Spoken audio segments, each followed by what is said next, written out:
Number 7। Bhagat ji, Bihar से कोई शशि भूषण नाम का वकील है, अपने आप को वकील बताता है। वो कहता है कि पवनदास भगतों की ज्योतियां जला रहा है, जबकि गुरुजी कहते हैं कि गुरु बिन होम यज्ञ जो कीजिए, गुरु बिन होम यज्ञ ना कीजिए, गुरु की आज्ञा माही रहीजे। तो पवनदास को गुरुजी ने कब अधिकार दिया कि वो भगतों की ज्योतियां जलाए? देखो भगत जी, कॉमन सेंस की बातें हैं। अभी अगर इन वकीलों में ही अगर दिमाग होता, इन वकीलों में ही अगर दिमाग होता, तो आज दुनिया के सारे मुकदमे जो है वो हल हो गए होते, दुनिया के सारे मुकदमे सुलझ गए होते, अगर वकीलों में और जजों में अगर दिमाग होता तो ये आप जिस शशि भूषण वकील की बात आप जी जो कर रहे हैं और जिनका ये सवाल है कि पवनदास को ज्योतियां जलाने का अधिकार किसने दिया, फिर उन्होंने मालिक की वाणी भेजी है कि गुरु बिन होम यज्ञ ना कीजिए, गुरु की आज्ञा माही रहीजे। तो सबसे पहले तो उस वकील साहब को मैं ये बता देना चाहता हूं, अगर शक्ल अच्छी नहीं है तो कम से कम बात तो अच्छी कर लिया करो, भगत समाज में एक अच्छा संदेश आ जाए। गुरु बिन होम यज्ञ ना कीजिए, ये वाणी परमात्मा ने उस अवस्था में कही है जिस अवस्था में नाम दीक्षा लेने के बाद एक भगत यदि किसी अन्य दूसरे धर्म गुरु से या किसी पंडित से या किसी ज्योतिषी से अगर हवन यज्ञ करवाता है अपने घर में, शास्त्र विरुद्ध जो साधना होती है, जो यज्ञ होते हैं, जो वो करवाता है या उनमें सहयोग करता है, नंबर 1 ये परमात्मा की वाणी सबसे पहले तो है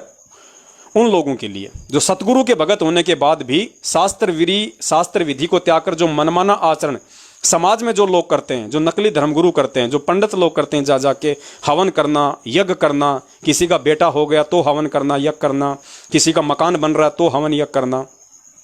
किसी की मृत्यु हो गई तो हवन यज्ञ करना, वैसे किसी चीज के लिए हवन यज्ञ करना। तो जो परमेश्वर की ये जो वाणी है, ये सबसे पहले तो वहां पे है।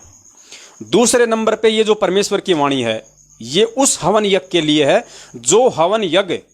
सतगुरु रामपाल जी महाराज जी को संकल्प किया जाता है, जो हवन यज्ञ के पैसे संत रामपाल जी महाराज जी के हाथों में दिए जाते हैं, जिसको हम कहते हैं ज्योति हवन। ज्योतियां 2 प्रकार की होती हैं। एक ज्योति तो वो होती है जो नाम दीक्षा लेते ही हर भगत को अपने घर पे जलाने का गुरुजी की तरफ से आदेश होता है कि भैया अब तुम भगत बन गए, 3 टाइम की आरती करनी है और अपने घर में दोनों टाइम परमात्मा की खड़ी बत्ती वाला दीपक जलाना। वो हवन यज्ञ है, वो ज्योति हवन है। तो एक तो वो हवन होता है जो सबको अधिकार है, कोई भी कर सकता अपने घर पे, सबको करना भी चाहिए। दूसरा हवन यज्ञ होता है गुरुजी के हाथों में पैसे दिए जाते हैं, जब आश्रम में गुरुजी उन भक्तों के नाम की ज्योतियां जलाया करते थे, वो हवन यज्ञ होता है दूसरे नंबर का। तो उस हवन यज्ञ को कोई दूसरा भगत नहीं कर सकता। तो जब हमने ये वीडियो बनाया था 1.5 महीने पहले, तब हमने इन दोनों बातों को साफ साफ कर दिया था कि ज्योति और पाठ का पैसा सत्सेवकों को नहीं देना है, ना हम लेके नरक के भागी बनना चाहते। जो परमात्मा ने हमें अपने घर पे ज्योति जलाने का अधिकार दिया है, जो आदेश दिया है, सबको आदेश दिया है। वकील साहब कह रहे हैं ना कि पवन को किसने आदेश दिया? पवन को नहीं, परमात्मा ने तो नाम दीक्षा देते ही सबको आदेश दे रखा है अपने घर पे ज्योति जलाने का, रोज ज्योतियां जलाने का। वो परमात्मा की तरफ से सार्वभौमिक आदेश है। वो जो ज्योतियां हैं, जो भगत भाई बहन अपने घर पे नहीं जला पा रहे, मजबूरीवश किसी कारणवश घर में विरोध के चलते जो नित्य किए जाने वाला हवन नहीं कर पा रहे, उन भक्तों से ही हम लोग ये विनती कर रहे हैं, ये प्रार्थना कर रहे हैं कि यदि आप अपने घर पे किसी कारणवश चाहते हुए भी और अगर घर पे हवन यज्ञ नहीं कर पा रहे हैं, तो कम से कम आप वहां नहीं कर पा रहे तो उससे अच्छा है कम से कम हमारे माध्यम से परमात्मा करवा दें। क्योंकि हवन यज्ञ का काम होता है वातावरण की शुद्धि। तो वो शुद्धि चाहे तुम अपने घर पे करो या चाहे मजबूरी में, चाहे हमारे माध्यम से हो जाए,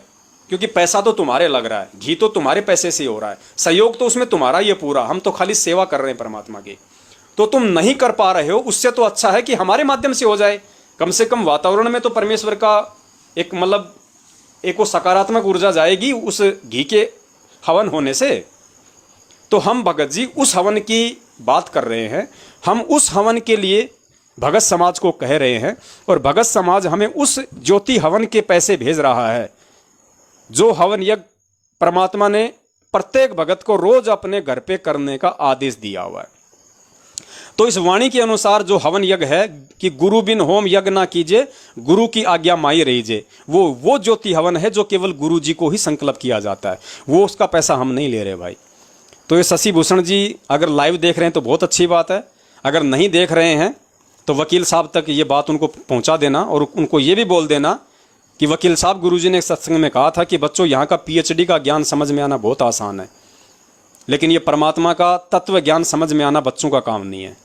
तो वकील जी को बोलिए आप जी कोर्ट में आराम से रहिया करें, अपने लाल कपड़े में बांध के अपने पोथी पाने, शाम तक लोगों को करके उल्टे सीधे कागज पकड़े अपना घर चलाओ, अपना काम करो। इससे ज़्यादा दिमाग लगाओगे नीचे जाओगे।